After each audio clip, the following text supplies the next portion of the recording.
Merdeka bermula dari pikiran. Kenapa saya katakan demikian?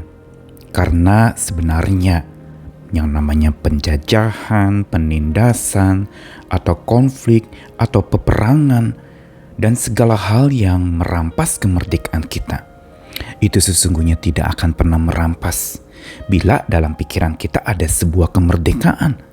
Merdeka berpikir, merdeka di dalam jiwa, merdeka di dalam hati yang tidak dipengaruhi oleh apapun juga yang ada di luar hidup kita.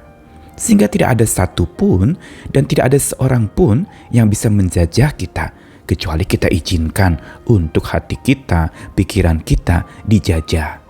Dan penjajahan itu juga bisa datang dalam berbagai macam bentuknya. Bisa jadi justru penjajahan itu bukan berupa sosok, bukan seseorang atau sesuatu, tetapi sebuah pemikiran yang sia-sia. Itu bisa menjajah dan merampas kedamaian. Itu juga bisa membuat kita terkungkung dan tidak merdeka lagi dalam jiwa.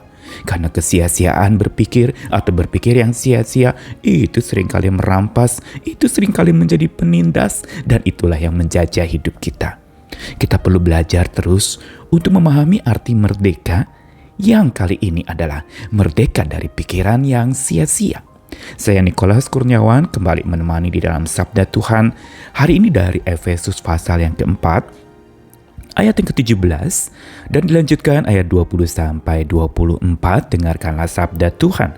Sebab itu kukatakan dan kutegaskan ini kepadamu di dalam Tuhan. Jangan hidup lagi sama seperti orang-orang yang tidak mengenal Allah dengan pikiran yang sia-sia. Tetapi kamu bukan demikian. Kamu telah belajar mengenal Kristus. Karena kamu telah mendengar tentang Dia dan menerima pengajaran di dalam Dia menurut kebenaran yang nyata dalam Yesus. Yaitu bahwa kamu, berhubung dengan kehidupan kamu yang dahulu, harus menanggalkan manusia lama yang menemui kebinasaannya oleh nafsunya yang menyesatkan, supaya kamu dibaharui di dalam roh dan pikiranmu, dan mengenakan manusia baru yang telah diciptakan menurut kehendak Allah dalam kebenaran dan kekudusan yang sesungguhnya.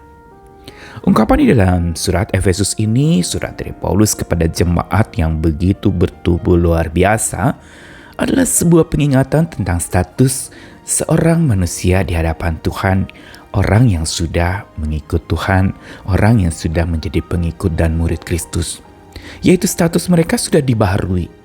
Mereka jadi pribadi-pribadi yang baru, manusia baru yang tentu saja bukan saja hatinya baru, perilakunya baru, tapi yang paling penting adalah pikirannya baru. Inilah sebenarnya cara Tuhan membaharui kita, yaitu bermula dari pikiran. Karenanya dikatakan jangan hidup sama seperti orang yang tidak mengenal Allah dengan pikirannya yang sia-sia. Ini dikatakan oleh Paulus dengan sebuah ketegasan. Kenapa? Karena ada jemaat-jemaat di Efesus yang mereka katanya mengenal Allah, tetapi justru pikiran mereka masih sia-sia. Sehingga Paulus menyamakan hidup mereka sama kayak yang belum mengenal Allah. Karena orang yang sudah mengenal Allah dan dikenal oleh Allah, ada hubungan yang baru dengan Allah, maka pikirannya tidak akan lagi sia-sia. Berarti apa? Dia tidak pikirkan yang sia-sia. Dia tidak memikirkan kesia-siaan dan dia juga tidak sia-sia di dalam berpikir.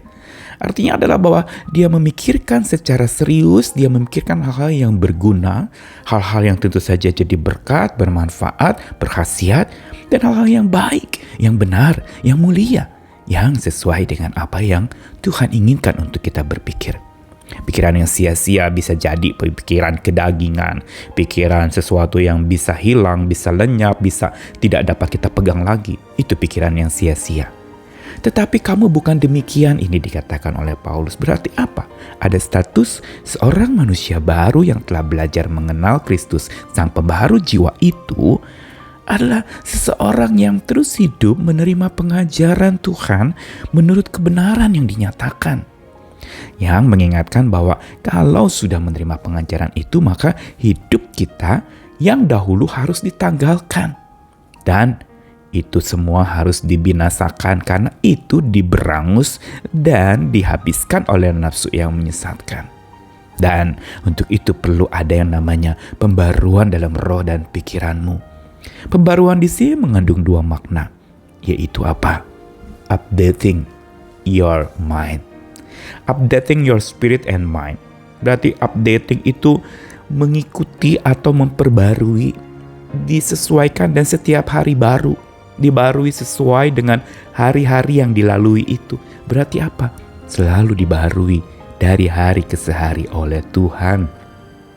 Dan bukan saja untuk kita updating, memperbarui roh dan pikiran kita oleh kekuatan Tuhan dan dibarui juga oleh Tuhan, maka pembaruan yang dikerjakan oleh Tuhan dan yang perlu kita juga serahkan diri untuk dibarui oleh Tuhan, itu terkandung di dalamnya juga upgrading, bukan saja updating. Memperbarui dalam arti disesuaikan dengan sebuah konteks baru yang sering kali kita hadapi, tetapi justru juga upgrading, yaitu ada peningkatan. Kita tidak lagi berpikir dengan pola yang lama. Kita tidak lagi berpikir dengan cara yang kuno, tetapi dengan cara-cara yang baru sesuai dengan predikat kita sebagai manusia-manusia baru yang sudah diciptakan sesuai dengan kehendak Allah Sang Pembaharu hidup kita. Dan penciptaan yang Tuhan kerjakan, pelahir baruan yang Tuhan kerjakan dalam hidup kita adalah supaya kita hidup dalam kebenaran dan kekudusan yang sesungguhnya. Karena itu sekarang tugas kita, kalau Tuhan mengerjakan pembaruan itu secara terus-menerus, pikiran kita, roh kita dibarui dan ditingkatkan, maka kita bisa merdeka dari pikiran yang sia-sia. Kita merdeka dari sia-sia berpikir dan pikiran yang sia-sia itu. Dan ciri orang yang terus updating and upgrading pikirannya itu adalah orang yang sanggup melihat dari sudut pandang baru. Sudut pandang baru yang selalu dari Tuhan Sang Pembarui itu Dia mengerjakannya buat kita. Dan bukan saja sanggup melihat dari sudut pandang yang selalu baru, maka Dia juga sanggup untuk supaya tidak mudah disesatkan. Kritis, tidak asal terima, tidak asal ikut, tetapi pikir panjang. Ini yang namanya pikiran mulia.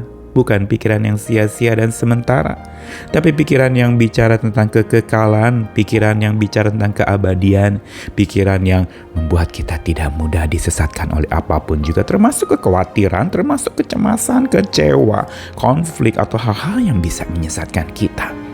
Mari kita disiplinkan pikiran kita. Kita terus tiap hari, Tuhan updating my mind. Oke, pembarukanlah pikiranku dan juga upgrading my mind. Tingkatkanlah pikiranku menjadi makin dewasa, makin berpikir yang mulia, yang baik, yang benar, dan yang sedap kedengaran, serta yang menyenangkan hati Tuhan. Mari kita belajar lagi supaya hidup merdeka kita sejati, bukan sekedar pekik dan teriakan atau seruan semata atau sorak-sorai gembira, tetapi sesuatu yang menetap dalam hati, merdeka dalam jiwa, merdeka dalam hati, merdeka dalam pikiran. Jauhkan kesia-siaan, hiduplah dalam kemuliaan. Tuhan mengasihi kita sekalian. Amin.